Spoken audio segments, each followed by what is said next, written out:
বেশ কয়েকদিন ধরে এত গরম পড়েছে যে ঠান্ডা পানি খেলেও কিন্তু মনে হয় যে পিপাসা যেন মিটছেই না, মানে পানি খেয়েও যেন মনে হচ্ছে শান্তি পাচ্ছি না। আর ঘরে ছিল একটু দই, তাই ভাবলাম একটু লাস্সি বানিয়ে ফেলি। গরমে এই ঠান্ডা ঠান্ডা লাস্সি খেতে কিন্তু বেশ ভালোই লাগছে। আজকে দুপুরে কি মেনু করব চিন্তা করছিলাম, তখন ভাবলাম যে একটু লাউ চিংড়ি মাছ রান্না করে ফেলি আর একটু ভর্তা করে ফেলি। কয়েকদিন ধরে ফেসবুকে দেখছিলাম ভর্তার অনেক রিল দেখছিলাম, আর ভর্তা দেখতে দেখতে তখন মনে হলো আচ্ছা আজকে একটু বরবটি ভর্তাই করে ফেলি। আর এই বরবটি ভর্তার মধ্যে কিন্তু অনেকে রসুন দেয়, আমি আর রসুনটা দিচ্ছি না, কারণ আমার না অ্যাসিডিটির প্রবলেম আছে। বেশি রসুন খেলে না অ্যাসিডিটির প্রবলেম আবার শুরু হয়ে যাবে, সেই জন্যই আমি রসুনটা একটু অ্যাভয়েড করেছি। আর এখানে সিদ্ধ করতে দিয়ে বরবটি আমি একটু গাছের পাতাগুলো পরিষ্কার করে নিচ্ছি। আর এই রাবার গাছে না পাতাগুলো যতই মুছি না কেন কেমন যেন একটা ময়লা ময়লা একটা ভাব থাকে। ঘরের কাজ করতে করতে এর মধ্যে দেখি আমার বরবটি সিদ্ধ হয়ে গেছে, তাই এক পাশে আমি একটু সরিষার তেল দিয়ে চিংড়ি মাছ আর টমেটো একটু ভেজে নিচ্ছি।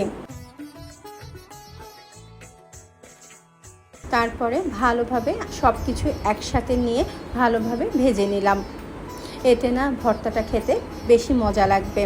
অনেকে আবার কিন্তু বরবটি পেস্ট করে তারপরে কিন্তু আবার একটু ভেজে নেয়, এতেও কিন্তু স্বাদ আবার অন্যরকম মজা লাগে।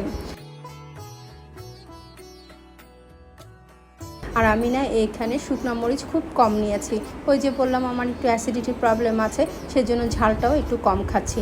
এইখানে না 3টা বা 4টা ঝাল দিলে কিন্তু খুব ভালো হতো, কিন্তু আমি 2টা দিয়েছি, ঝাল যেন বেশি না হয়। এই অনেক দিন থেকে ভাবছি এই ভর্তার এইটা দিয়ে আমি ব্যবহার করব, কিন্তু আর ভর্তা আলু ভর্তা সব কিছুই করা হচ্ছিল, কিন্তু আর এটা ব্যবহার করা হচ্ছিল না, তাই ভাবলাম আজকে এটা ব্যবহার করে ফেলি। এটার নাম কি আমার জানা নেই। ভর্তাটা পেস্ট করার পরে আমি এখানে একটু সরিষার তেল দিয়ে মাখিয়ে নিলাম। আর একটু আমি ধনিয়া পাতা দিতে চেয়েছিলাম, কিন্তু আমি সম্পূর্ণই আমার মাথা থেকে চলে গিয়েছে, আর দিতে মনে নেই। আমার হেল্পিং হ্যান্ড বলছিল বাহ, এখন আর আমার বাটার জন্য শিলপাটার ব্যবহার করার দরকারই হবে না। আমার কাজ অনেকটাই কমে গেল। আর দুপুরের সমস্ত কাজ শেষ করে শাওয়ার নিয়ে এসে দুপুরের খাওয়া শুরু করে দিলাম। সত্যি বলছি এত মজা হয়েছে এই ভর্তাটা যে আমি লাউ চিংড়ি মাছটা আর টাচই করিনি। সত্যি বলতে কি ভর্তা থাকলে আর অন্য কোনো তরকারি খেতে ভালো লাগে না, আর সেই সাথে বেশি ভাতও খাওয়া হয়।